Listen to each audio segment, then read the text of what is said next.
Tonight, several developing stories as we come on the air. The Supreme Court showdown. And tonight, the president's nominee, Brett Kavanaugh, and his accuser. What she now wants before she testifies before the American people. Her lawyers say Republicans are rushing her and this scheduled public hearing. And tonight, what the president is now saying about her allegation. And the image of Kavanaugh today and word of the behind-the-scenes practice for questions from those senators. The workplace shooting, the horror playing out today, a man in his cubicle suddenly opening fire. And the other horror playing out at an American courthouse. A man on a shooting rampage, several people shot, including a police officer. The long lines of families in need. And tonight, President Trump in the hurricane zone. The surveillance just out tonight, the woman jogging in our nation's capital, murdered. Now the manhunt, why police need your help. They want to question this man. And the alarming new developments tonight in the case of the well-known surgeon once on a reality show. He and his girlfriend now charged with drugging women and assaulting them, more than 1,000 videos. And tonight, what authorities have now revealed. This is ABC World News Tonight with David Muir. Good evening, and it's great to have you with us here on a Wednesday night. And we begin with the fireworks playing out just before we came on the air tonight. The political fight over President Trump's Supreme Court nominee is getting ugly and quickly, with one senator using choice words just a short time ago to describe Republicans who now say they have done everything they can to accommodate the accuser. Judge Kavanaugh seen leaving his home this morning. There remains a public hearing set for Monday. And Republicans are putting pressure now on Dr. Christine Blasey Ford to come forward Monday. If not, many say they will move ahead with a vote. And the Washington Post is now reporting Kavanaugh underwent practice sessions, drills at the White House to prepare for questioning. And his accuser tonight now saying she has received death threats, has had to move her family, her children to a new location, and has had her email hacked. She wants an FBI investigation into her allegation before she puts herself out there in front of senators who will grill her. And tonight, the president now saying of the allegation, quote, "It is hard for me to imagine that anything happened." ABC's chief White House correspondent Jonathan Karl leading us off. President Trump says he wants to hear from Brett Kavanaugh's accuser, but that the time to talk is running out. Mr. President, if Kavanaugh did what he's accused of doing, would that be disqualifying? I'd really want to see her. I really would want to see what she has to say. But I want to give it all the time they need. If she shows up, that would be wonderful. If she doesn't show up, that would be unfortunate. Christine Blasey Ford alleges Brett Kavanaugh tried to sexually assault her when the two of them were high school students. Kavanaugh denies the charges, and the president today made it clear he is inclined to believe him. I can only say this, he is such an outstanding man. Very hard for me to imagine that anything happened. Ford has not yet agreed to appear before the Senate on Monday. In a letter to the committee chairman, her lawyers say her life has been turned upside down. Her worst fears have been materialized, they write. She has been the target of vicious harassment and even death threats. Her family was forced to relocate out of their home. Her email has been hacked. Her lawyers also say it would be difficult for her to face, quote, interrogation by senators who appear to have made up their minds that she is mistaken and mixed up. That is a reference to what Republican Senator Orrin Hatch said earlier this week when asked if he believes Kavanaugh's denial. There's clearly somebody's mixed up. And you believe him? Yeah, I sure do. Do you believe the accusers at all or not? Well, I think she's mistaken. I think she's mistaken something. Samantha Gary, who was a friend of Ford's in high school, says there is no way she was mistaken. He said she may be mistaking him for somebody else. Do you think that's possible here? That's not possible.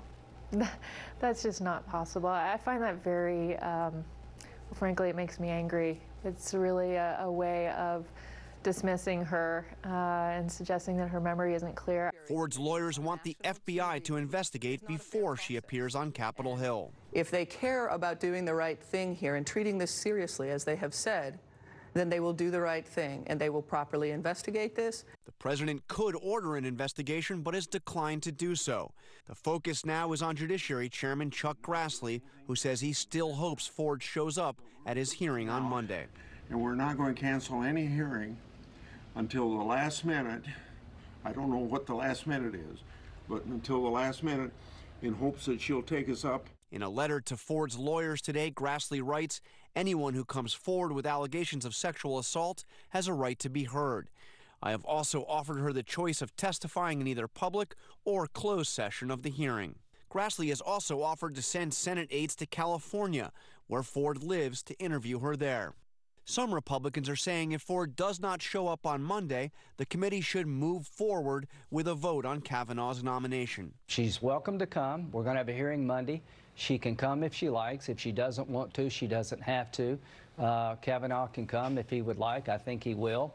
We're going to vote on Wednesday. Kavanaugh spent Monday and Tuesday at the White House as his life faces renewed scrutiny. Even this old joke about his high school. What happens at Georgetown Prep stays at Georgetown Prep.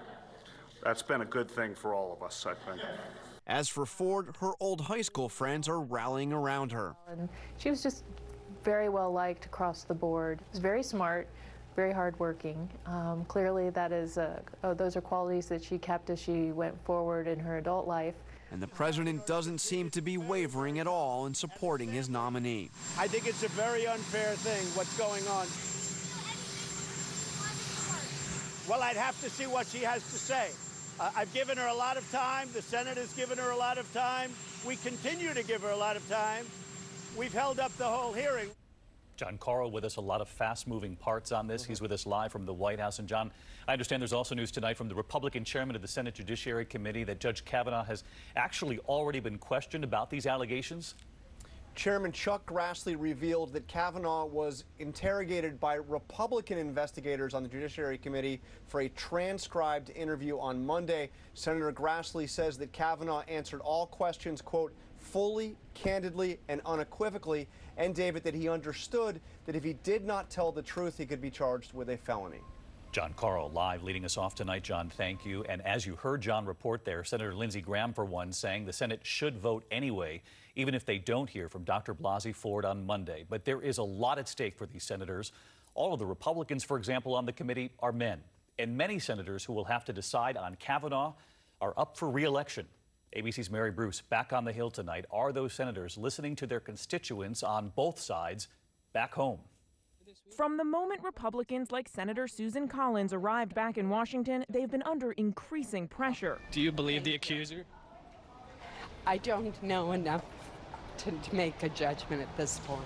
But now those same Republicans are turning up the pressure on Christine Blasey Ford. There's a week between, well, more than a week between when she made the allegations and the date of the hearing, which was slated for next Monday. I just don't understand why the hearing shouldn't go forth. Collins noting Ford has been told she could testify in private. I don't think that she can reject all those options because otherwise there are these very serious allegations hanging over the head of a nominee who has emphatically denied them. And that's just not a good way for us to end. Senator Jeff Flake, another key Republican, tweeting, "I now implore Dr. Ford to accept the invitation for Monday. The committee should hear her voice."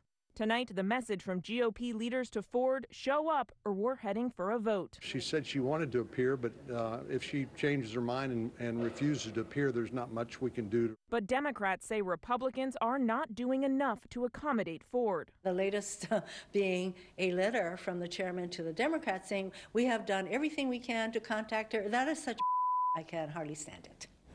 All right, Mary Bruce with us live tonight on the Hill. And Mary, Democrats want to call other witnesses on Monday, in addition to Christine Blasey Ford and Brett Kavanaugh, including another student who the accuser says was in the room. Yeah, David, they want to call witnesses like Mark Judge. Ford says he was there in the room when this alleged assault took place. But Judge says he has no memory of this, saying, I never saw Brett act in the manner Dr. Ford describes. And David, Judge has made clear he has no interest in testifying under oath. All right, Mary Bruce up on the Hill tonight. Mary, thank you to you again. And there is a lot of other news tonight. There was a terrible scene today in Middleton, Wisconsin, a workplace shooting. A worker in his cubicle at his desk, suddenly opening fire. ABC's Alex Perez is in Wisconsin. complex. Terrifying moments tonight at this Wisconsin business complex after an employee opened fire inside the offices of this software company. Callers advising they heard multiple gunshots. About 10:30 this morning, the gunman, police say, was near his office cubicle when he suddenly unleashed a spray of bullets. The shooter had a pistol, semi-automatic pistol. We're told that he had a number of magazines, extra magazines, and so on. Frightened employees escorted out. We saw one person that was really bloodied being escorted out to one of the ambulances. We just saw the police officers, storming towards the building. Others hiding to stay alive. I'm on the phone with a caller that is hiding under his desk. Nearby buildings placed on lockdown as police search for the suspect. Later, tracking him down and shooting him. 4 people shot in the rampage, 3 of them still recovering in the hospital. Alex Perez with us tonight. Alex, thank you. And the other horror playing out today was at a courthouse in Masontown, Pennsylvania. A man suddenly opening fire, several shot, including an officer. Here's ABC's Lindsay Davis on that scene. More units out here to the magistrate's office ASAP. Pandemonium at this Pennsylvania courthouse today after a shooting left 1 person dead and 4 injured, including a police officer. We got shots fired inside the building. Police responding to a shooting at the magistrate's office in Fayette County, just south of Pittsburgh. Shortly after 2 p.m. this afternoon, a male entered the lobby and began shooting a handgun. Police say he was on the docket for a domestic dispute hearing, charged with strangulation. Christopher Jones was inside the courthouse and told our affiliate WTAE his firsthand account. He seen her come up with the guy, and he went out bananas, start shooting out there. They come in, and I didn't even know. I was like, we all jumped to the floor. The front door of the municipal building shattered. Officials say a police officer on the scene shot and killed the shooter. All of the victims are said to have non-life-threatening injuries. The police officer was shot in the hand and is expected to be okay. David? All right, Lindsay, thanks to you. President Trump traveled to North and South Carolina today, where thousands are still in need after Hurricane Florence. They will be for months to come. He was pitching in to hand out hot food and sharing a hug with a small volunteer there. 5 days after the hurricane, some rivers are still rising, and what you're looking at right there is not a river. That's actually Interstate 40. Flooded and shut down in parts. ABC's Eva Pilgrim is in Fayetteville, North Carolina tonight. Tonight, President Trump in the storm zone, touching down in North Carolina, bringing a message of support. To the families who have lost loved ones, America grieves with you, and our hearts break for you. Visiting the hard-hit town of Newburgh, where the water rose so quickly, families were told by dispatchers to run to their second floors. He was there today with Governor Roy Cooper. How you doing? Handing out hot meals and a hug at a relief center. Reassuring families in this neighborhood who have a long road ahead. And we'll be here. You know that. One homeowner telling him insurance wouldn't cover the damage to their property. The president answering, that's not good. That's not good. The insurance company doesn't want to pay. The president then visiting South Carolina. There in Conway, just inland from Myrtle Beach. I think the most exciting part is going to be that rebuild, because we're going to have a lot of rebuilding. The White House aware the president faced criticism after Hurricane Maria, and just last week argued the death toll was raised to make him look bad. This time, the president himself tweeting out this video message on the eve of his visit to the Carolinas. This is a tough hurricane, one of the wettest we've ever seen from the standpoint of water. Tonight, the president having seen it firsthand, with many of the rivers still rising and the lines of those in need growing. And Eva's with us live tonight from Fayetteville along the Cape Fear River. And Eva, we know that river, some parts of it are cresting just tonight, several days now after the hurricane. And Governor Cooper, who we talk with so often as that hurricane was bearing down, still telling residents tonight to be on alert, to be aware of these rising waters. That's right, Dave. That's because there have been areas where the water has receded only to come back again. And these waters are dangerous. A police officer actually told me not to step foot in this water behind me because it's sewage. David? All right, Eva Pilgrim with us tonight, thinking about all those families still recovering. Eva, thank you. And there are alarming new developments tonight in the case of the well-known surgeon, once on a reality TV show, and his girlfriend now. Both of them charged with drugging 2 women and assaulting them. And tonight, police now say they have heard from several more potential victims. ABC's Kana Whitworth from California. A growing investigation into a California couple accused of using their